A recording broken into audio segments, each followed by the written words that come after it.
নমস্কার বন্ধুরা, job update news শেয়ারের পক্ষ থেকে তোমাদের সকলকে স্বাগত। তো বন্ধুরা, আজকে আমি কথা বলবো পশ্চিমবঙ্গ সরকারের পক্ষ থেকে বের হওয়া আরও একটি গুরুত্বপূর্ণ নতুন সরকারি চাকরির বিজ্ঞপ্তি নিয়ে, যেখানে তোমাদের বলে রাখি সরাসরি ডকুমেন্ট ভেরিফিকেশনের মাধ্যমে যোগ্য প্রার্থীকে বাছাই করে নেওয়া হবে এবং সেই ডেটও ডিক্লেয়ার হয়ে গেছে। সেটা হচ্ছে তোমাদের 28 এবং 29 তারিখ। তো এই দিনগুলোতে তোমাকে বিভিন্ন পোস্ট ওয়াইজ গিয়ে ডকুমেন্ট ভেরিফিকেশানে পার্টিসিপেট করতে হবে। আর মিনিমাম মাধ্যমিক থেকে শুরু করে উচ্চ মাধ্যমিক এবং গ্র্যাজুয়েশন সব রকম শিক্ষাগত যোগ্যতায় অ্যাপ্লিকেশন করার সুযোগ রয়েছে এবং এখানে তোমরা 23 জেলার যে কোনো প্রান্ত থেকেই ছেলে মেয়ে প্রত্যেকেই আবেদন করতে পারবে। আগে থেকে অ্যাপ্লিকেশন করার কোনো রকম ঝুটঝামেলা নেই। সরাসরি অ্যাপ্লিকেশন ফর্মটিকে ফিল আপ করে নির্দিষ্ট যেই দিন তোমার পোস্ট ওয়াইজ রয়েছে ডকুমেন্ট ভেরিফিকেশন, সেই দিন তোমাকে পার্টিসিপেট করতে হবে। তো চলো সেই বিষয়ে বিস্তারিত আলোচনা তোমাদের সাথে এবার শুরু করব। কিন্তু তার আগে প্রত্যেকের কাছে একটাই রিকোয়েস্ট জানাবো যে যারা এখনও আমাদের এই চ্যানেলটিকে সাবস্ক্রাইব করোনি তারা ঝটপট চ্যানেলটিকে সাবস্ক্রাইব করে পাশে থাকা বেল আইকনটি ক্লিক করে দাও, যাতে করে পরবর্তী সমস্ত ইনফরমেশন পেয়ে যেতে পারো। তো আর দেরি না করে এবার অফিসিয়াল নোটিশ নিয়ে বিস্তারিত আলোচনা তোমাদের সাথে শুরু করব। ফার্স্টে তোমাদের কিছু কোয়ালিফিকেশন দেখাবো। দেখো, যেখানে উচ্চ মাধ্যমিক তোমার কোয়ালিফিকেশন চাওয়া হয়েছে এবং লোকাল ল্যাঙ্গুয়েজের প্রতি তোমার দক্ষতা লাগবে, অর্থাৎ বাংলা ভাষা তোমাকে জানতে হবে, বাংলা ভাষায় লিখতে পড়তে বলতে জানতে হবে, আর অবশ্যই তোমাকে ওয়েস্ট বেঙ্গলের স্থায়ী বাসিন্দা হতে হবে। তো বন্ধুরা দেখো, তোমাকে একটা অ্যাপ্লিকেশন ফর্ম যেটা তোমাকে পূরণ করে নিয়ে যেতে হবে। তো এই অ্যাপ্লিকেশন ফর্মটা অফিসিয়াল ওয়েবসাইটে তোমরা পেয়ে যাবে। তো ফার্স্টে যেটা তোমাদের রয়েছে name of the candidate in block letter, অর্থাৎ ব্লক লেটারে তোমাদের নিজেদের নামটাকে লিখতে হবে। তারপর তোমাদের গার্জেনের নাম হিসেবে ফাদার্স নেম বা হাজব্যান্ডের নেম চাওয়া হয়েছে। যেহেতু ছেলে মেয়ে, ম্যারিড আনম্যারিড সব রকম প্রার্থীরাই আবেদন করতে পারবে, তো সেই অনুযায়ী তোমার এখানে তোমার গার্জেনের নাম তোমাকে দিতে হবে। তারপর তোমার পার্মানেন্ট অ্যাড্রেস চাওয়া হয়েছে ইন ব্লক লেটার, ব্লক লেটারে তোমার পার্মানেন্ট অ্যাড্রেস চাওয়া হয়েছে। তো ফার্স্ট অফ অল ভিলেজ দেবে, police station, post office, district, pincode যেমনভাবে চাওয়া হচ্ছে ঠিক তেমনই দেবে। এবং অ্যাড্রেস প্রুফ হিসাবে তোমাকে কিন্তু আধার, ভোটার কিংবা রেশন এগুলো তোমাকে নিয়ে যেতে হবে, যে তুমি ওয়েস্ট বেঙ্গলের স্থায়ী বাসিন্দা, এবং অ্যাড্রেস প্রুফের সাথে তোমার সম্পূর্ণ ইনফরমেশন ভ্যালিড ডকুমেন্টসের সাথে মিলে যায়, সেটা তোমাকে দেখাতে হবে।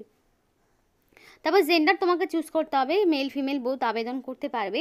এবং 1/1/2024 অনুযায়ী তোমার বয়সটা কত বছর, কত মাস, কত দিন হচ্ছে, এবং ডেট অফ বার্থটা ডে মান্থ ইয়ার হিসাবে কী রয়েছে সেটা তোমাকে দিতে হবে। এবার একটা বিষয় বলি, এখানে যে তোমাদের বয়সটা সেটা অবশ্যই মাধ্যমিক পাশের যে কোয়ালিফিকেশন, সেই কোয়ালিফিকেশন মানে মাধ্যমিক পাশে সার্টিফিকেট বা অ্যাডমিটে তোমার যে ডেট অফ বার্থটা রয়েছে সেই ডেট অফ বার্থটাই বসাবে, এবং সেই দিন থেকে 1/1/2024 1 জানুয়ারি অনুযায়ী এক্স্যাক্টলি তোমার বয়সটা কত হচ্ছে সেটাও তোমাকে মেনশন করে দিতে হবে। Then caste, general, SC, ST, OBC প্রত্যেকেই যেহেতু আবেদন করতে পারবে, তো সেই মতো তোমাকে এখানে কাস্টটাকে চুজ করে নিতে হবে। তো মোবাইল নাম্বারের জায়গায় মোবাইল নাম্বার, মেল আইডির জায়গায় মেল আইডি, তো তোমাকে সবটা দিতে হবে। তো যারা আরও অন্যান্য পোস্ট রয়েছে সেক্ষেত্রে তোমাদের রেজিস্ট্রেশন নাম্বার। এবার দেখো এখানে তোমাদের কোয়ালিফিকেশান দেখো, যেহেতু এখানে মাধ্যমিক তারপরে তোমার উচ্চ মাধ্যমিক সব রকম কোয়ালিফিকেশানে নিয়োগ হচ্ছে, সুতরাং তোমার একদম সম্পূর্ণ ইনফরমেশনগুলো কোয়ালিফিকেশানের মাধ্যমিক থেকে দিতে হবে। মাধ্যমিক তোমার তুমি ঠিক কত সালে পাশ করেছো, বোর্ড বা আন্ডার, কোন বোর্ড বা ইউনিভার্সিটির আন্ডারে, টোটাল মার্কস কত পেয়েছো, সম্পূর্ণটা দিয়ে দেবে।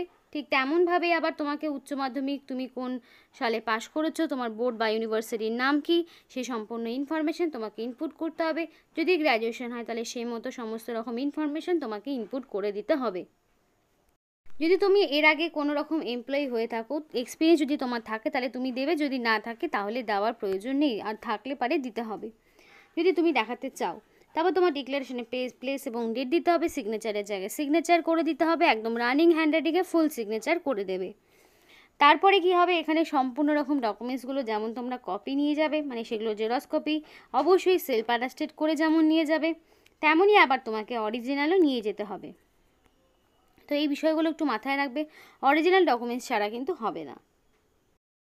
তো দেখো এখানে তোমাদের একটা ফিস পেমেন্ট করতে হচ্ছে, যেটা 100 টাকা। এটা জেনারেলদের জন্য, কিন্তু 50 টাকা রিজার্ভ, মানে যারা রিজার্ভ ক্যাটাগরির মধ্যে পড়ছো তাদের 50 টাকা দিলেই হবে। তোমাদের original plus self attested photocopies of মাধ্যমিকের admit, original plus self attested photocopy of marksheet of মাধ্যমিক হায়ার সেকেন্ডারি এডুকেশন। তারপর তোমার যদি মার্কশিট, তুমি যদি এমবিবিএস বা গ্র্যাজুয়েশন বা এক্সট্রা কোনো কোয়ালিফিকেশান আবেদন করো তাহলে সেগুলো, যদি যারা করবে না তাদের দরকার নেই। তারপর সেমিস্টার ওয়াইজ যদি পিজি বা তোমাদের এখানে আন্ডার গ্র্যাজুয়েট এই সমস্ত ডিগ্রি থাকে তাহলে তুমি নেবে। রেজিস্ট্রেশন সার্টিফিকেট যদি থাকে, এনএম জিএনএম এমবিবিএস নেবে, যদি না থাকে তাদের, কারণ সব রকম পোস্ট যেহেতু রয়েছে, যারা যেই পোস্টে আবেদন করবে সেই মতো নিতে হবে।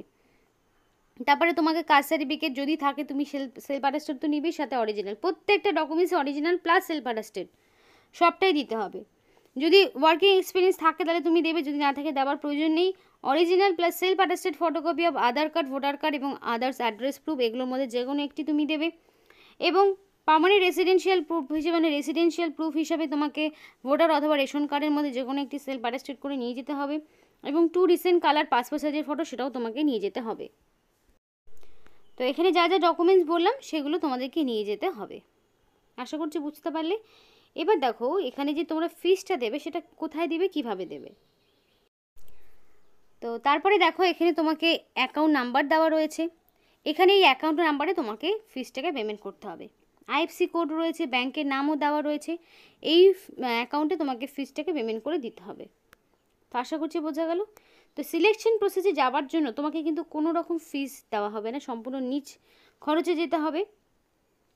Multiple application for single post liable to be cancel of candidature.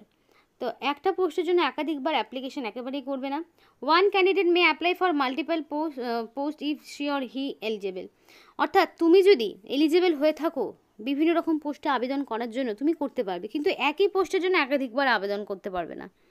আলাদা আলাদা পোস্টের কোয়ালিফিকেশান থাকলে আবেদন করতে পারবে। এবার এখানে যে বয়সের কাঠামোগুলো রয়েছে সেখানে আবার সরকারি নিয়ম অনুযায়ী এসসি এসটি 5 বছর এবং ওবিসি 3 বছরের ছাড় যেটা থাকে সেটা তোমরা পেয়ে যাবে। তো টোটাল 15 রকমের পোস্ট রয়েছে। পিয়ার সাপোর্ট, যেখানে তোমার লাগছে উচ্চ মাধ্যমিক পাস, লোকাল ল্যাঙ্গুয়েজে দক্ষতা, ওয়েস্ট বেঙ্গলের স্থায়ী বাসিন্দা, 18 থেকে 40 পর্যন্ত আবেদন করতে পারবে। 1/1/2024 অনুযায়ী বয়সটাকে হিসাব করতে হবে। ওবিসি হলে 43, এসসি এসটি হলে 45 পর্যন্ত আবেদন করতে পারবে। 10,000 টাকা পার মান্থ স্যালারি থাকছে। নেক্সট কুক কাম কেয়ারটেকার, যেখানে তোমার উচ্চ মাধ্যমিক লাগছে, লোকাল ল্যাঙ্গুয়েজ এবং কুকিংয়ের অবশ্যই নলেজ লাগবে। এক্ষেত্রে যেমন ফিমেল আবেদন করতে পারবে, কোনো পোস্টের ক্ষেত্রে মেল ফিমেল বোথ, কোনো পোস্টে অনলি ফিমেল। তারপরে দেখো তোমাকে এখানে 20 থেকে 40 বয়স এবং 8,000 টাকা পার মান্থ স্যালারি রয়েছে। মাল্টি রিহ্যাবিলিটেশন ওয়ার্কার, যে ক্ষেত্রে ব্যাচেলার ডিগ্রি লাগবে ইন ফিজিওথেরাপি, অ্যাটলিস্ট 2 ইয়ার্সের এক্সপিরিয়েন্স যদি থাকে ভালো হয়। 21 থেকে 40 হচ্ছে বয়স, 18,000 টাকা পার মান্থ স্যালারি। এরপরে দেখো লোয়ার ডিভিশন ক্লার্ক, এটা যেমন রিটায়ারদের জন্য, তাই আমি আর এটা বলছি না। ক্লিনিক্যাল সাইকোলজিস্ট রয়েছে, যেখানে তোমার মানে সাইকোলজি নিয়ে তোমার ডিগ্রি লাগবে অথবা পোস্ট গ্রাজুয়েট ডিগ্রি লাগবে ইন সাইকোলজির ওপরে। 40 বছর হচ্ছে ম্যাক্সিমাম এজ লিমিট এবং 30,000 টাকা পার মান্থ স্যালারি। ফিজিওথেরাপিস্ট, যে ক্ষেত্রে এমবিবিএস ডিগ্রি অথবা পোস্ট গ্রাজুয়েট ডিগ্রি লাগবে, ডিপ্লোমা লাগবে, সাইকোলজিস্ট এটা। তারপর তোমাদের এখানে যেমন 65,000 টাকা পার মান্থ স্যালারি, ম্যাক্সিমাম 67 পর্যন্ত আবেদন করতে পারবে। মেডিকেল অফিসারগুলো এমবিবিএস ডিগ্রি লাগছে, এগুলো পরপর মানে মেডিকেল অফিসার পোস্ট, এগুলো তোমার এমবিবিএস ডিগ্রি লাগবে। কমিউনিটি হেলথ অ্যাসিস্ট্যান্ট যদি হয় তাহলে তোমার এএনএম অথবা জিএনএম যদি করা থাকে তাহলে আবেদন করতে পারবে। তো কমিউনিটি হেলথ অ্যাসিস্ট্যান্টে আবার বিভিন্ন ডিপার্টমেন্ট ওয়াইজ পোস্ট রয়েছে। 13,000 টাকা পার মান্থ স্যালারি এবং 21 থেকে 40 হচ্ছে বয়স। তারপর তোমার মেডিকেল অফিসারের আরও বিভিন্ন রকম পোস্ট, যেখানে এমবিবিএস ডিগ্রি তোমরা দেখতেই পাচ্ছ। এগুলোর আবার পোস্ট বেতন বেশি। এবং এই যে টোটাল 15 রকমের পোস্ট দেখতে পাচ্ছ, এই যে তোমাদের এখানে ভেন্যুটা দেওয়া রয়েছে, এই ভেন্যুতে তোমাকে উপস্থিত থাকতে হবে। ভেন্যুটা দেখে নাও।